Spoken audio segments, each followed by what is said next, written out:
Siberia का कचुग, धरती का शायद आखिरी छोर जहां इंसान मौजूद हैं। हालांकि अब यहां कुछ आधुनिक सुविधाएं भी हैं।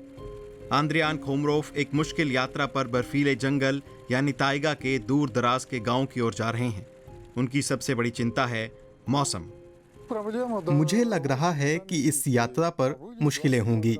बीते हफ्ते तापमान -22 डिग्री सेल्सियस था, तो कुछ मछुआरे नदी पार कर गए थे, लेकिन अब वो वापस नहीं आ सकते क्योंकि नदी में जमी बर्फ पिघल गई है।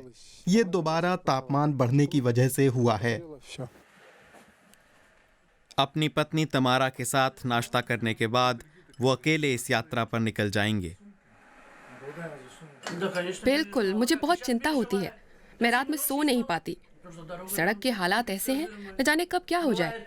कभी कभार आप ठीक ठाक पहुंच जाते हैं, लेकिन बाकी दिनों में नहीं। और मैं यहाँ बैठी सोचती हूँ वो पहुंचे या नहीं। आंद्रियान आज चिंतित हैं।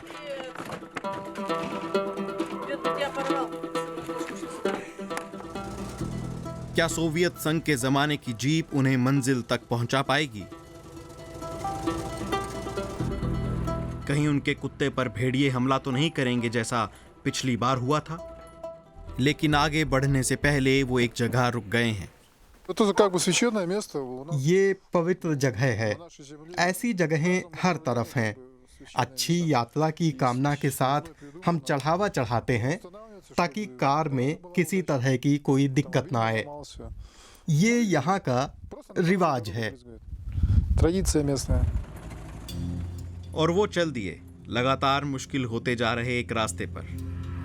हम आंद्रियान के पीछे चलेंगे अपनी इस बुकांका गाड़ी में।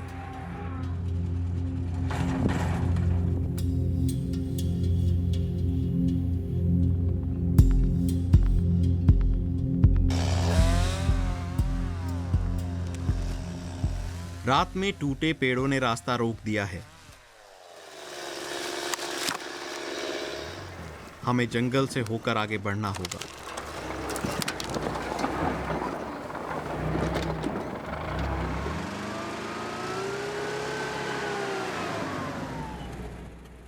आखिरकार हम तिरका के एक छोटे से गांव में पहुंच गए। अब फिर से एक नई बाधा है। जिस नदी को पार करना है वो अब तक पूरी तरह जमी नहीं है।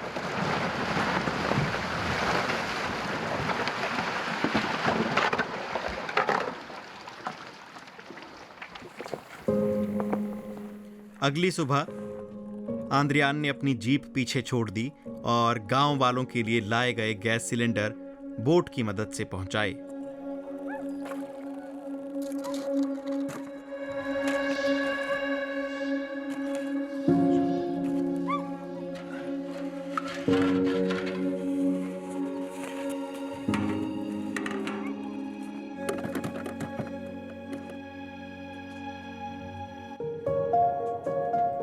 यहाँ लोगों की जिंदगी शिकार और मछली पकड़ने से चलती है। आम दिनों में साल के इस वक्त तक नदी जम चुकी होती थी। आंद्रियान पड़ोसी गांव चिनोंगा के 17 निवासियों को डाक, पेंशन के पैसे और दूसरी चीजें पहुंचाते हैं। नादिया कार्नोकोवा के लिए आंद्रियान बाहरी दुनिया से जुड़ने का अकेला जरिया है। आंद्रियान मेरे लिए दवाएं या जो भी मंगाती हूँ वो ला देते हैं। वो कभी ना नहीं कहते, सब ला देते हैं। हाँ, ऐसा ही है हमारा डाकिया।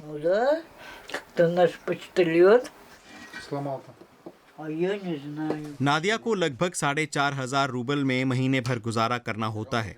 वो अगर कहीं और होती तो उनकी बनाई वारेनिकी में आलू की जगह ग्राउंड बीफ होता।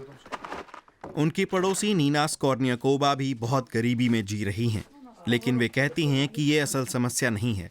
सबसे बुरी बात है गांव में डॉक्टर या स्वास्थ्य सुविधा का ना होना। अगर कोई ज्यादा बीमार हो जाता है तो हम डॉक्टर को बुलाते हैं, जो हेलीकॉप्टर से आता है, या वे कहते हैं कि मरीज को यहाँ ले आओ। लेकिन हम किसी मरीज को कैसे ले जाएं? कुछ दिन पहले ही किसी को दौरा पड़ा, अब हम कैसे उसे घोड़े पर लाद कर ले जाएं? कुछ दिन बाद वो बेहतर हुआ, लेकिन टांग और हाथ कभी पहले जैसे नहीं हो पाए। बर्फीला जंगल जितना खूबसूरत है, यहाँ की जिंदगी उतनी ही मुश्किल। लेकिन यहाँ के साधारण जीवन को भी खतरा है प्राकृतिक संसाधनों की अंधाधुंध लूट से। शिकारी फ्योदर सेफनोव बताते हैं, ये इलाके की आखिरी जगह है जहां लोग प्रकृति के साथ रहते हैं, लेकिन वे जानवरों को मार रहे हैं और बहुत सी मछलियां पकड़ रहे हैं। हमारे यहाँ ये आखिरी नदी है जिसमें अब भी मछलियां हैं। सब डरे हुए हैं। हमारे जंगल इमारती लकड़ी के लिए काटे जा रहे हैं। इसके कारण नदियां उथली हो रही हैं और मछलियां घट रही हैं।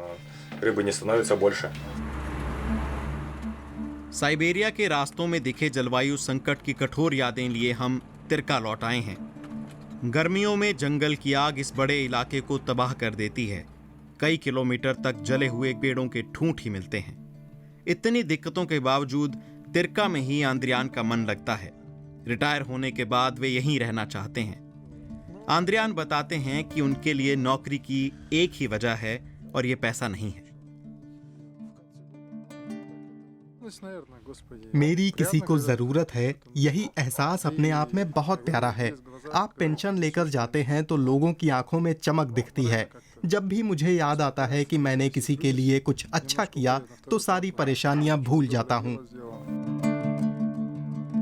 साइबेरिया के ये डाकिये आंद्रियान कुछ ही हफ्तों में दोबारा ताइगा की यात्रा पर होंगे।